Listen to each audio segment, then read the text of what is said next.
and welcome to another First Chapter Fridays. We are in my office again because the train kept ruining my videos, so we're going to try it again in here.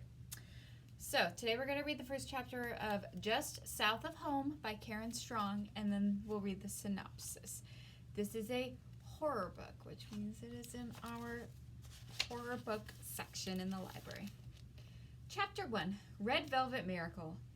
It wasn't a mirage, but a miracle. 2 thick slices of red velvet cake sat on the table in front of us. Ellis fidgeted on the couch next to me and struggled to keep his hands in his lap. My little brother knows that he shouldn't make any sudden moves. No grabbing the fork on the linen napkin, no stuffing his face with cake. Not yet. For all we knew, it could be a trap. Our grandma, who we addressed as Mrs. Green, only made red velvet cake on holidays or for the Heritage Festival. Today was just a regular Sunday. This meant that our grandma had baked the cake for us, which didn't make any sense. Mrs. Green said I acted too much like Mama, and Ellis was a mannish hellion. I never thought in a million years that I would get my grandma's candy-famous cakes served on good plates for no reason. Ellis and I sat frozen in Mrs. Green's parlor, afraid to even breathe. Her fancy clock above the fireplace chimed 4 times and broke the silence. Mrs. Green still wore her church clothes, pale blue dress cinched at the waist and a strand of pearls around her neck. She didn't look like a grandma, which I guess was her intention. She was tall and slim, with skin as bright as the sunrise, and her glossy black hair framed her face, which she'd set in her trademark frown. "What are you two afraid of? It's cake, not a snake. You can eat it." Ellis jumped to the edge of the couch and grabbed his fork to take the first bite. Mrs. Green didn't have to tell him twice. I scooted closer to the table and reached for my fork, but stopped when Aunt Gina came into the parlor. "I can't believe how big you two are getting, growing like little weeds," she squealed. Even though Aunt Gina now lived in Chicago, she was born and raised in Warrensville, so her voice remained slow and sweet. Aunt Gina was like a fun county fair that came to town once a year. Mama called her a free spirit. Today she wore red slacks with a bright blue blouse and funky purple shoes. Her hair was a halo of bouncy brown curls. Several gold bracelets jangled on her arms as she pinched my brother's cheeks. Ellis grinned at her and then shoved another forkful of cake into his mouth. Red velvet crumbs fell into his lap. My brother had no worries.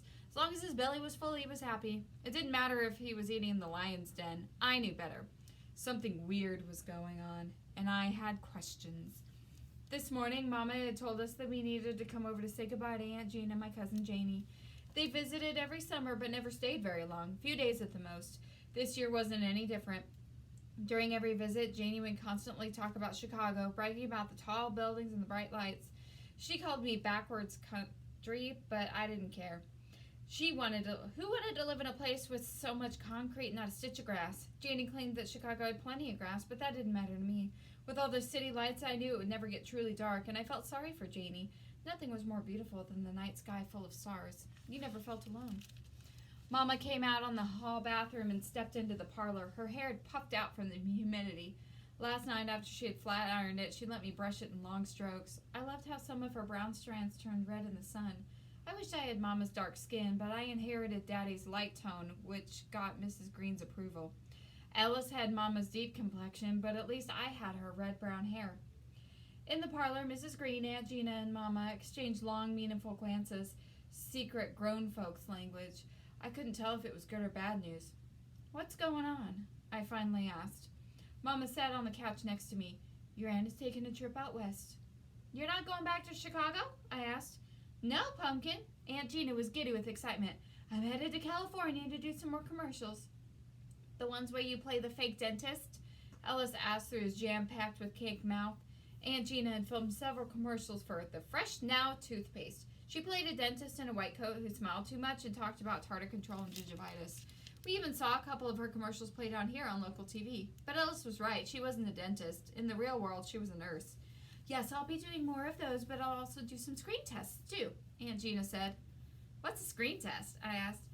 "A bunch of mess," Mrs. Green said. "Gina, you know nothing good is going to come out of there in Hollywood.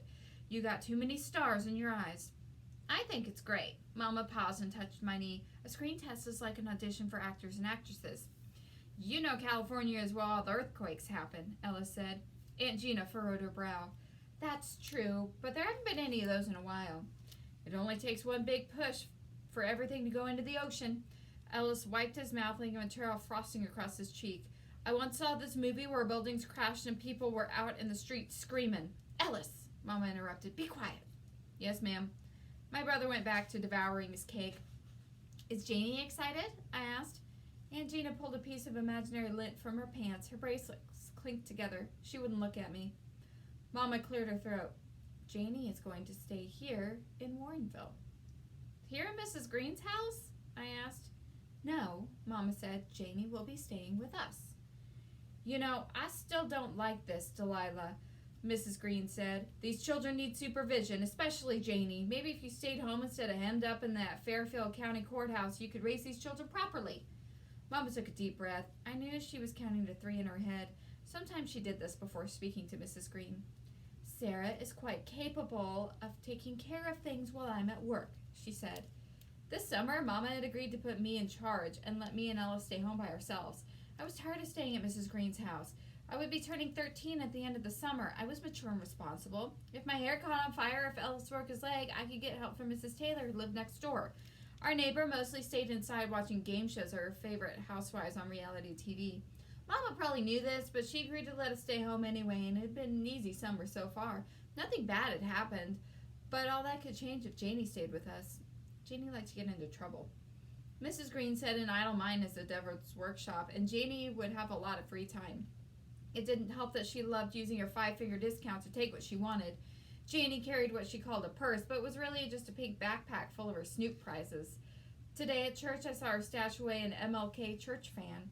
If Mrs. Green found out that her citified granddaughter had stolen an image of Martin Luther King Jr. from the Lord's house, she would put the switch on Janie's legs. How long is Janie going to stay with us? I asked. Just for 2 weeks, Mama said, until your aunt wraps up her commercials and screen tests. I could maybe make this work, and my summer wouldn't be totally ruined after all. Plenty of time to recover from this ordeal. All I had to do was keep my cousin out of trouble. Okay, it'll be fun, Mama, I lied.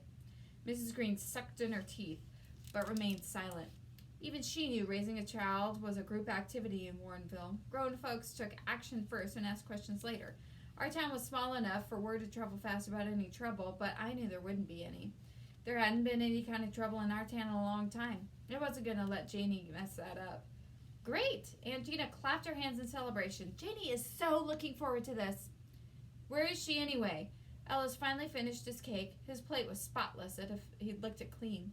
Good question, Mrs. Green said. Sarah, go find that meddling girl. She's been too quiet. 12-year-old Sarah is finally in charge. At last she can spend her summer months reading her favorite science books and bossing around her younger brother Ellis instead of being worked to the bone by their overly strict grandmother, Mrs. Green. But when their cousin Janie arrives for a visit, Sarah's plans are completely squashed. Janie has a knack for getting into trouble and asks Sarah to take her to Creek Church, a landmark of their small town that she's heard was haunted. It's also off limits. Janie's sticky fingers lead Sarah, Ellis, and his best friend Jasper to uncover a deep-seated part of the town's past. With a bit of luck, this foursome will heal the place that they call home and the people within it that they call family. All right, so if this sounds interesting to you, you will find it in our horror section.